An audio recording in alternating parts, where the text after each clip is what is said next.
Hello everyone, welcome to my channel. Before watching this video, don't forget to like, comment and subscribe. Now let's start this video. Crew conduct as unseaworthiness.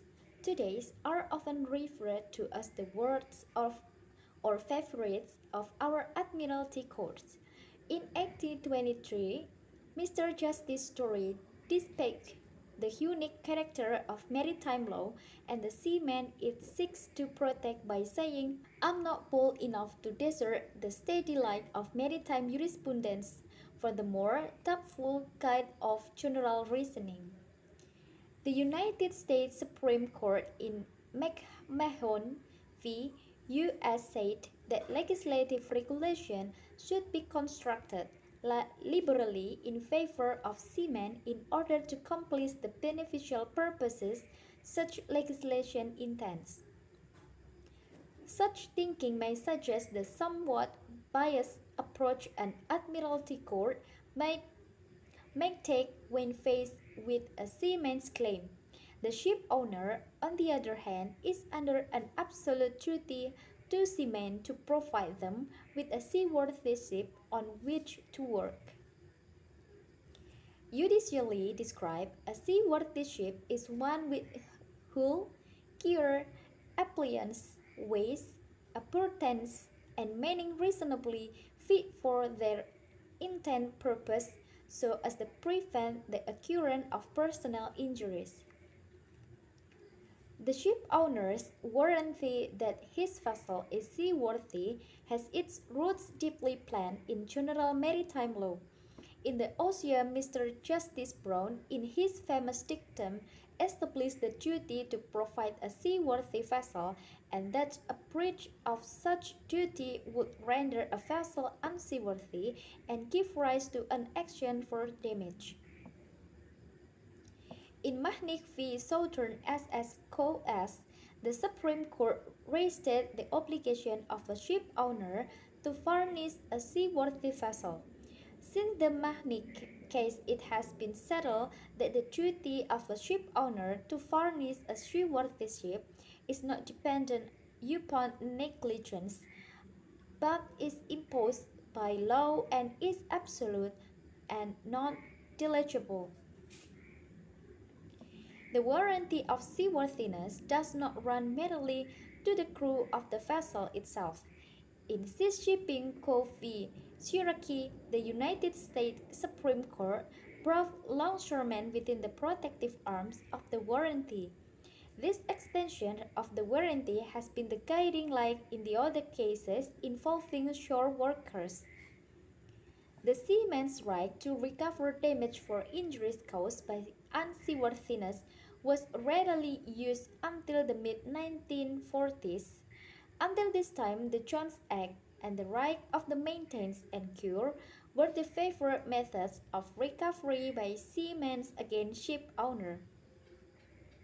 The Jones Act provides that seamen injured in the course of their employment by negligence of the owner, master, or fellow crew members may recover damage for their injuries from the ship owner. The right of maintenance and cure is a part of general maritime law. It provides a seaman who has become sick or injured in the service of the vessel with wages to the end of the voyage, and subsistence, lodging, and care thereafter to the point where the maximum cure attainable has been reached. Today, a claim based on unseaworthiness is a favorite method of pleading, with the Jones Act with maintenance and cure being pleaded in the alternate. The burden of proof of unseaworthiness or negligence under the Jones Act is on the injured seaman. The seaman must prove that the unseaworthy condition or the negligence of the ship owner was the proximate cause of his injury. Who shall be liable in damage to a seaman who has been viciously assaulted by another member of the crew?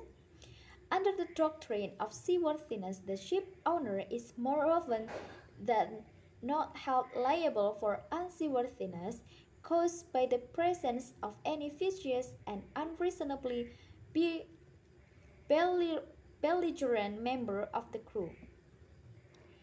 In Cliffhanger Fish, Starfish, and Oyster Co., the libellant was attacked. In Cliffhanger Fish, Starfish, and Oyster Co., the libellant was attacked hand and fisherman on a small fishing vessel owned by the respondent.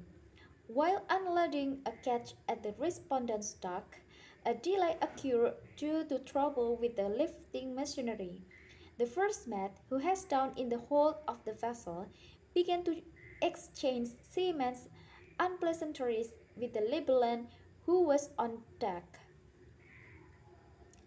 At, at the time when the libellant was facing away from the hold, the mate ascended the ladder and drove a devil's fork tip into the libellant's back. The devil's fork was a steel bar 1 inch thick, 4 feet long, and ground to a sharp point at the end. It severed 2 of the libellant's ribs and punctured a lung. In a libel brought by the injured seaman alleging unseaworthiness of the ship owner's negligence under the Jones Act, and a plea of maintenance and cure, the District Court for the Southern District of Alabama denied recovery.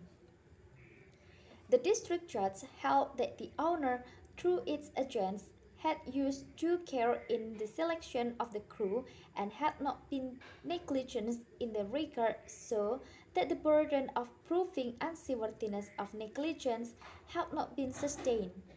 Judge Wisdom for the Fifth Circuit Court of Appeals reserved the judgment, holding as a matter of law that the first mate attack on the libellant was a breach of the warranty of seaworthiness, with instruction that the district court determine the amount of the damage and enter a judgment for the libellant. Judge Wisdom in his opinion said, when the action for unseaworthiness is available, its notion of liability swallows up any notion for maritime negligence, no matter how lenient conceived. We see no need, therefore, to discuss negligence. The Clevenger case, which was decided in 1963, established the clear standard that a defective crew member renders a vessel as unseaworthy as defective equipment. In an older case, a seaman was assaulted by a particularly vicious and brutal mate. The Ninth Circuit Court of Appeals in that case based recovery upon unseaworthiness of the vessel, saying that the mate was known to be of a brutal nature, his presence on board rendered the vessel unseaworthy. The court appears to have intended to limit the ship owner's liability to situations where the owner had knowledge of a seaman's weak disposition, whereas in the Clevenger case knowledge was not even considered as an element of the ship owner's liability. In the King case, Judge Learn had